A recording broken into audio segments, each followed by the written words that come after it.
Ryan Reynolds here for Mint Mobile. You know, one of the perks about having 4 kids that you know about is actually getting a direct line to the big man up north. And this year, he wants you to know the best gift that you can give someone is the gift of Mint Mobile's unlimited wireless for $15 a month. Now, you don't even need to wrap it. Give it a try at mintmobile.com/switch. $45 upfront payment required, equivalent to $15 per month. New customers on first 3-month plan only. Taxes and fees extra. Speed slower above 40 gigabytes on unlimited. See mintmobile.com for details. Welcome to the start of those 6 confusing days in between Christmas and New Year's when no one knows what the heck is happening or what day it is. And since we're still taking some time off to hang with our families, we're sharing a few bonus holiday episodes that'll hopefully help with ideas for what to do with your own family now that everyone is home. So today on CityCast Portland, we're revisiting a conversation I had with Wild Solitude nature guide Norther Emily. She's answering all our questions for where to go to have the best snowshoeing experience in and around Portland. She's also sharing some good advice for how to stay warm while tromping out in the snow. It's Thursday, December 26th. I'm Claudia Meza, and this is what Portland's talking about. Well, you're here obviously because I want our listeners to, learn about new snowshoeing trails, and if they have any questions that are, beginner level, we're going to be able to answer them and all that stuff, get people started and on their way. But I also have an ulterior motive. I've already been snowshoeing a handful of times, and I'm not an expert, but I enjoy, clumping around. But my partner, who has only gone once, thinks she hates it. Oh. She did spill an entire bottle of water on herself on the drive up to the mountain. Ooh. So she was wet and freezing the whole time. Oh, no. So I'm trying to get her to change her mind and explain that it was that. That's why she hates snowshoeing. So you're going to arm me with reasons why snowshoeing is awesome. So I can bring it back up because I loved it. I even have my own snowshoes. That's how much I loved it. So Norther, why do you like snowshoeing? I just think that snowshoeing is the most peaceful thing that you can do. As far as pedestrian related activities, hiking is nice, but snow absorbs sound.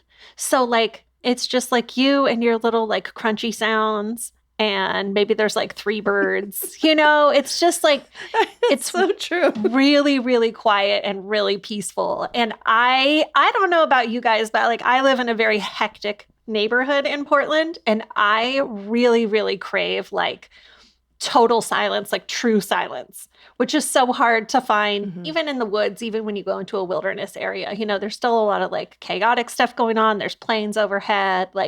Snowshoeing is the ultimate silence. It's so nice.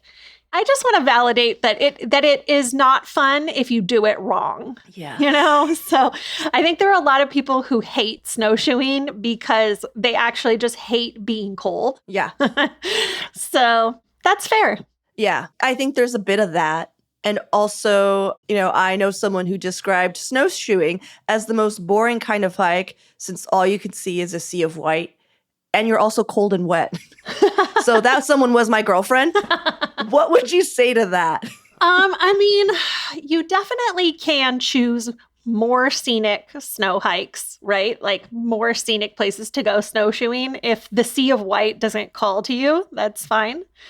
Being cold and wet, though, is just that's just not having the right gear, poor planning. That's not snowshoeing's fault, I know. So let's talk about some scenic snowshoeing trails.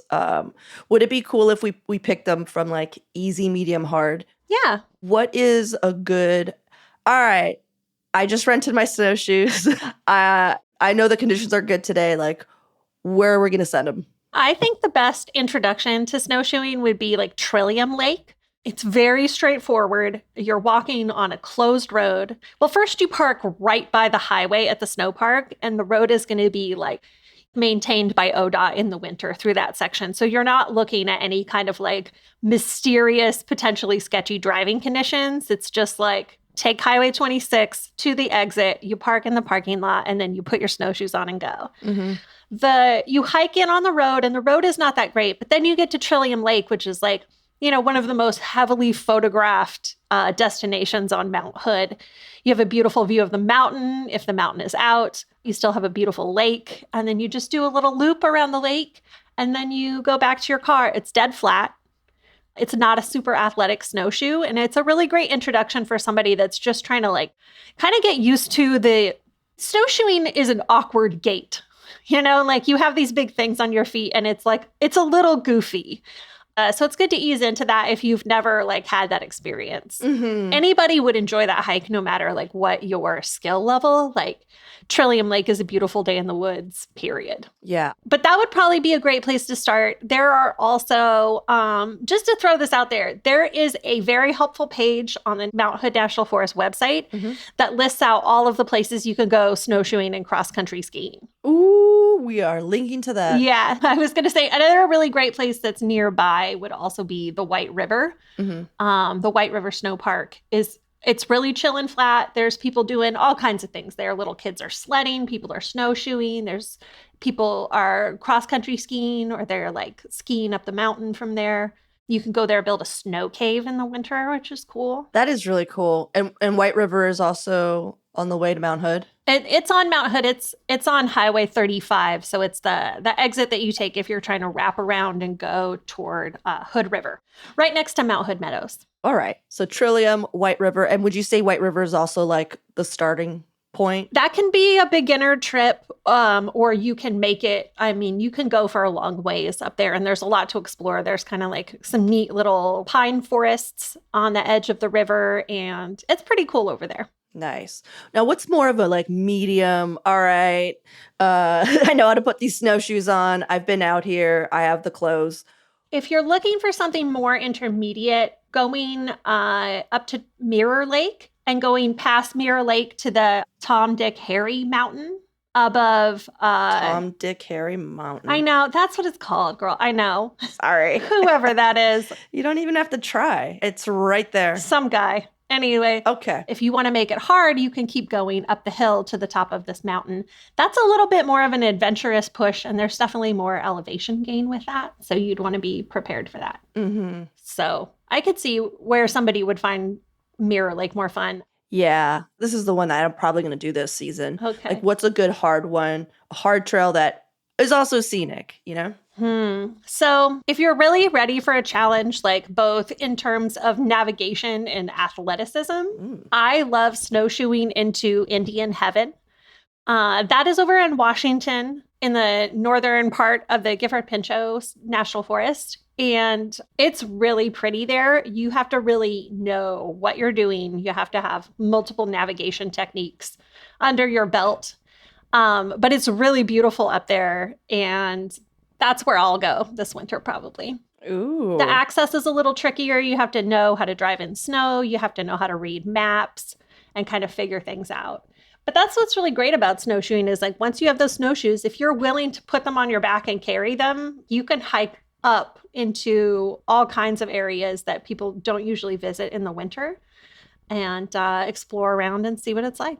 Yeah. So, okay, before we go on, Arthur, Yeah. Is there anything else? Are there any other trails that you're just oh, you got to try these this winter? One of my favorite snowshoes, and I'll just say up front, this is going to be a boring in the woods kind of a snowshoe, but I love snowshoeing on Larch Mountain.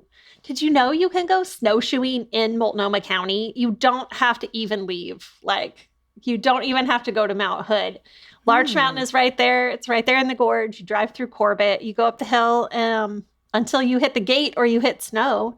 And then you can snowshoe around in the gorge high country, which is really cool. A lot of different options up there, but it's definitely, I think that would appeal more to someone who is interested in seeing, some of the hidden gems rather than the big obvious destinations. I definitely want to do that one. That sounds awesome. Because it also sounds like something I can drive to in my little Honda Fit. Yeah, totally. Okay, well, let's take a quick break here, and when we come back, some gear to consider packing before heading out into the snow.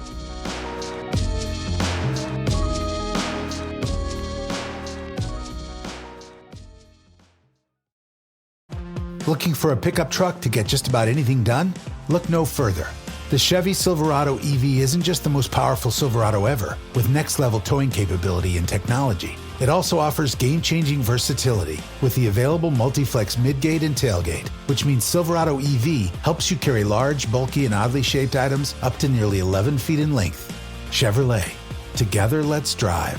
Visit Chevrolet.com to learn more. This episode is brought to you by LifeLock. The holidays mean more travel, more shopping, more time online, and more personal info in places that could expose you to identity theft. That's why LifeLock monitors millions of data points every second. If your identity is stolen, their US-based restoration specialist will fix it, guaranteed or your money back. Get more holiday fun and less holiday worry with LifeLock. Save up to 40% your first year. Visit LifeLock.com/podcast. Terms apply. Well, can I tell you what happened the last time I went snowshoeing? Yeah. Like 5 minutes in, I just took off my snowshoes, like you mentioned, because it was easier to walk because it was just like dense and crunchy. And I was like, I don't need these snowshoes. It was actually harder to snowshoe on it. And it was kind of annoying because I had to lug my snowshoes up an otherwise beautiful hike around Mirror Lake. And so what should I be looking for? Like, what are the most ideal snowshoeing conditions? Like, how can someone predict if it's like a yak track hike or a snowshoe thing? That's a great question. I don't go anywhere without micro spikes in my bag from like November until June practically because when you need a traction device and you don't have one, it like really messes things up. I bring enough gear for probably 3 people every time I leave the woods because having multiple options on hand is always a good idea so that once you get to the parking lot, you can get out of the car and be like, I need this layer and this layer. I need this jacket. Like, you know, sometimes it's hard when we've been inside too long to imagine what it's like to be cold again, too. So, so true. Like, yeah. Some people love to get there and they hop out of the car and they just go. And I personally like to kind of like mess around by the car for 15 minutes and like drink some tea and get my pack all set up and make sure I have everything that I need. And then make sure that like the gear that I brought that I think I'm going to use is the right gear. So for sure, always have micro spikes in your bag. They're not that expensive, you guys. Like you can get them. I swear, I feel like every season I get some for free from someone that's just like, do you want these? Because I'm smaller than most people. And they're just like, I bought them and they were too little. That's a good deal. Yeah. So any other pro tips? I think that it's important to have both gloves and mittens. Okay. I am somebody that does not have very good circulation in my hands. And so if you are in that club too, I highly recommend like a glove liner, like a thin glove that you can fit inside of a larger glove and then have like a really nice mitten. Because if you separate all your fingers out, sometimes they will just never warm back up, you know? So I like my whole hand has to all be in the pocket together. Otherwise the warmth will never come back. Oh, you just explained why mittens. I never got them, and now that makes sense. I mean, they're goofy. I just thought it was for cuteness. Like, I was like, oh, and then you have the ones without the fingers because adorbs. Yeah. Oh my God, that makes so much. I'm from like the desert. I don't know things when it comes to not dying in the cold. So I didn't know that's what's up with mittens. Oh my God. Oh, and that's why they got the little like convertible top. Yeah. So you're just like fingers. Yeah. Oh. I once went snowshoeing up at Frog Lake and I was hanging out with my friend. We had like snowshoed to the lake and we were like, you know, goofing around, having snacks. And I wobbled and I lost my balance and I tipped over and I caught myself like with my hand in the snow. And then 5 minutes later, like I didn't do anything for my hand. I was just like, oops, no big deal, wipe it off. And then all of the heat drained from my hand and my hand got so cold that I actually got nauseous. And we had to like stop the snowshoe and my friend had to pull out her like mountaineering mittens and like rip open one of those hand warmer things and put my hand inside of it. And I was like, I was gonna throw up because the circulation had drained from my hand. So you can actually get like extremely nauseous. Oh my. Yeah. So keep your gloves on, keep your mittens on, and take very good care of your hands and feet when you are in the snow because you do not want to end up in that situation. That was such a like goofy rookie thing that I did. That's good to know. I had no idea. Yeah. Anything else before we head out into the sunset, Norther? I think the last best piece of advice I could give is just that it is a lot easier to stay warm than it is to get warmed back up. And I actually teach a whole class on how to stay warm without a fire. When I work with people one-on-one, like the biggest obstacle I see is not that people don't know basic things like to wear gloves or to have the right layers, but they don't possess the body awareness necessary to notice like, oh, I'm getting a little bit colder here, or like my hands are starting to kind of like get too cold and I need to wiggle my fingers a little more. Like actively participate in like keeping your body warm and moving, and pay attention to how you feel so that you don't suddenly realize that you are uncomfortably cold and not having a good time. Yeah. That's a really good piece of advice. I just thought of one more thing, Norther. Yeah. You may or may not know, but I own my own snowshoes. But for those who don't and maybe want to try this out, like, do you recommend where people can get some snowshoes to rent them or anything like that? Oh, yeah. There's a lot of places that you can rent snowshoes. They have them at Next Adventure. They have them at REI. They probably have them at Mountain Shop.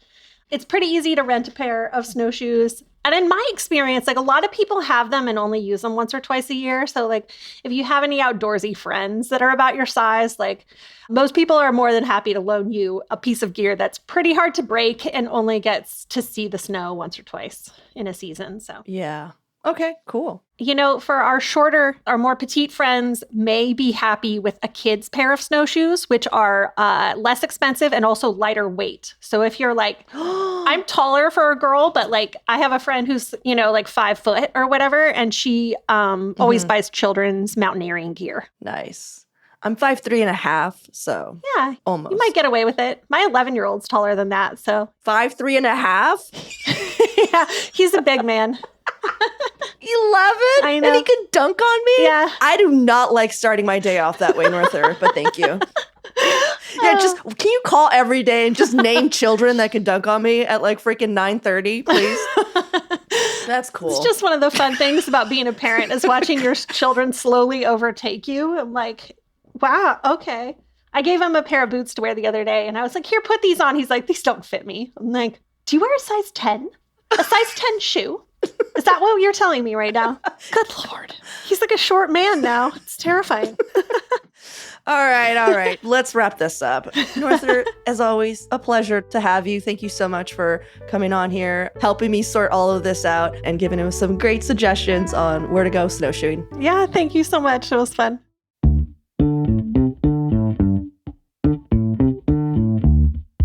That's all for today here on CityCast Portland. Thank you so much for listening. We're off tomorrow, but we'll be back Monday morning with more from around the city. Until then, see you at Slim's.